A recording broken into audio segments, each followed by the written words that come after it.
చూసిన అరుల్లా ఇండ్ల బీరువాలు సందుకులు సూట్ కేసులు పెట్టెలు గిట్టెలు అన్నిటి చదిరిండ్రు. నిజామాబాద్ జిల్లా ఇందల్వాయి మండలంలో 7 ఇళ్లల్లో పడి 12 తులాల బంగారము 1,50,000 రూపాయలు ఎత్తుకపోయిర్రట.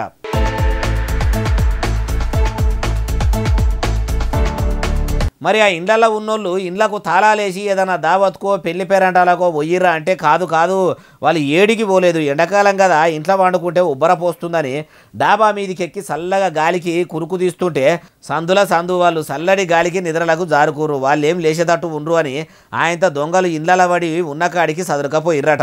పొద్దుగాల లేచి చూస్తే ఏమున్నది నాయన, ఇండ్లు మొత్తము ఇట్లున్నాయి. దొంగలు ఇంతగానం రెచ్చిపోతుంటే ఇండ్ల పడి దోసుకపోతుంటే పోలీసులు ఏం కమాయి చేస్తున్నట్టు వాళ్ళే గనక మంచిగా పెట్రోలింగ్ చేసుకుంటా రాత్రుళ్ళు గస్తీ కాస్తే బస్తీలు తిరిగితే రక్షక భటులు ఎప్పుడు వచ్చేది తెలియదని భయంతో ఉంటారు.